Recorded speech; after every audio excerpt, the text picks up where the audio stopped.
Hello friends, আসসালামু আলাইকুম। Welcome to my blogs. আশা করছি সবাই অনেক বেশি ভালো আছেন। অন্যদিন কিন্তু আমরা সাডেন প্ল্যান করে বের হয়ে যাই, আর আজকে আমরা বের হয়েছি আগে থেকেই প্ল্যান করে। তো পাইনিয়ার এমআরটি থেকে আমরা উঠেছিলাম আর বুগিস স্টেশনে এসে নেমেছি। প্রায় এক সপ্তাহ আগে থেকে ম্যাডাম আমাদেরকে বলেছিল যে আজকের দিনে আমাদেরকে ট্রিট দিবে, যে কারণে আমাদের আগে থেকেই প্ল্যান করা ছিল আর রেস্টুরেন্টও বুক করা হয়েছিল অনলাইনেই। তো খাবার মেনু অ্যান্ড টাইম টেবিলটাও কিন্তু আগে থেকেই ফিক্স করা হয়েছিল, যে কারণে আমরা লাঞ্চ টাইমটাকেই চুজ করেছি। যেহেতু আমরা রেস্টুরেন্টটা চিনি না, যে কারণে আমরা লোকেশন দেখে দেখে এগোচ্ছিলাম। এই তো নর্থ ব্রিজ রোড সিগন্যালটা পার হয়ে আমরা এপাশে চলে এসেছি, আর এটা একটা মুসলিম ফুড শপ ছিল। পাশেই ছোট্ট একটা বেবি অনেকক্ষণ ধরে আমাকে দেখছিল আর হাসছিল। তো ওয়েলকাম জুস হিসেবে আমাদেরকে ম্যাঙ্গো জুস দিয়েছিল, যেটা অনেক বেশি ভালো লেগেছে আমাদের। এই যে এটা ছিল চাউমিন, প্রনের মতো দেখতে। এটা ছিল হচ্ছে স্কুইড আই থিঙ্ক, অ্যান্ড ছিল বিফ স্টেক, সাথে বড় সাইজের একটা পিৎজা। তো দেখতেই পাচ্ছেন ম্যাঙ্গো জুসটা এতটা ভালো লেগেছিল যে আমরা এগেইন অর্ডার করি। তো খাবার শেষ করে আমি আর আমার হাজবেন্ড যাব গার্ডেন বাই দ্য বে। ম্যাডামকে অনেকবার রিকোয়েস্ট করলাম আমাদের সাথে ঘুরতে যেতে, বাট সে কিছুতেই রাজি হলো না। দেন আমার হাজবেন্ড বলছিল এই মিক্স উইথে আইসক্রিম খাবে, তো আমিও বললাম ঠিক আছে চলো যাই। আর এই দিনটাতে এত বেশি গরম ছিল যে আইসক্রিম খেতে মন চাচ্ছিল। এই তো দুজনে দুইটা নিয়ে নিলাম, আর খেতেও কিন্তু বেশ মজা। তো দুজনে মিলে আমরা আইসক্রিম শেষ করে বুগিস মার্কেটে কিছু টুকটাক ঘোরাঘুরি করলাম। যেহেতু রোদটা অনেক বেশি আর আমরা যাবো গার্ডেন বাই দ্য বে, যেহেতু গার্ডেনে ঘোরাঘুরি করব, তাই এখানে টাইম পাস করে আমরা এমআরটিতে একদম ম্যারিনা বে ফ্রন্টে গিয়ে নেমেছি।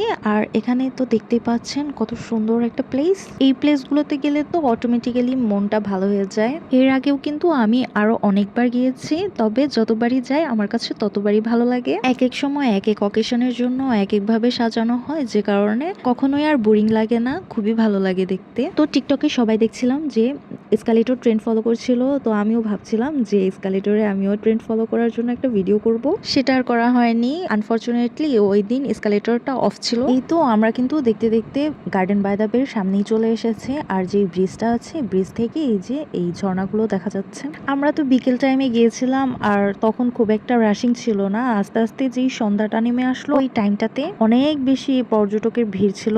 নর্মালি তো সারা বছর এরকম ভিড় থাকে, আর আমরা যখন গিয়েছিলাম এই টাইমটাতে ন্যাশনাল ডে ছিল। অনেক লাইটিং করেছে, বাচ্চাদের অনেক বিনোদনের জিনিসপত্র রয়েছে, এগুলো শুধুমাত্র ন্যাশনাল ডের কারণেই করা হয়েছে।